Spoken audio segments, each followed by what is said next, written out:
उत्तराखंड से मैं आता हूं। उत्तराखंड की स्थिति यह है कि उत्तराखंड का जीवन 5 साल, ये ज्यादा से ज्यादा 10 साल का है, वो कश्मीर बनेगा, इसको कोई रोक नहीं सकता। उसके लिए मैं आपको ये बताता हूं कि बद्रीनाथ में, केदारनाथ में मस्जिद बन गई है, इबादतगाह बन गई है, वहां पे नमाज अदा होनी शुरू हो गई है।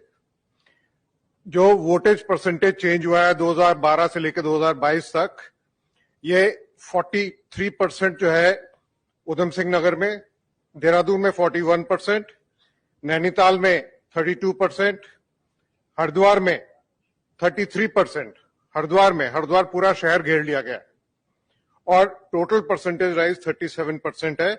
और ये 20% से लेके यहां तक इतनी परसेंटेज राइज हो गई है। और पूरे पहाड़ में, पूरे देहरादून में जितना भी फल और सब्जी का बिजनेस है, ये 90% बिजनेस हमारे शांति दूतों के पास है।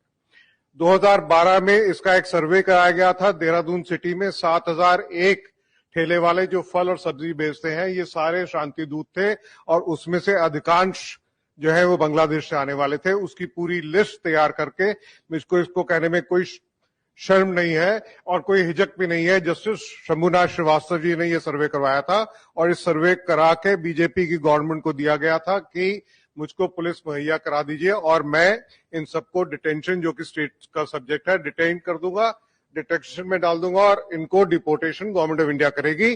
तो उस जुलाई 31 को शंभुनाथ श्रीवास्तव जी का कार्यकाल उत्तराखंड में बीजेपी सरकार ने समाप्त कर दिया। तो ये हमारी स्थिति है। अब इसका समाधान क्या है? इसका समाधान ये है कि हमारा उत्तराखंड का 630 किलोमीटर का बॉर्डर चाइना के साथ लगता है और एक बटालियन जो है वो 40 किलोमीटर के एरिया को पेट्रोल करती है। हमारे यहाँ वहां पे स्काउट्स एंड गाइड्स हैं। उन स्काउट्स एंड गाइड्स को अरुणाचल जो स्काउट्स हैं या जो सिक्किम स्काउट्स हैं, उसके तर्ज के ऊपर पैरामिलिट्री फोर्स की तरह उनको वहां पे लगाया जाए। उनकी भर्ती जो है वही कुमाऊं और गढ़वाल से हो और वहीं वो पोस्ट रहे 6 से 7 साल तक।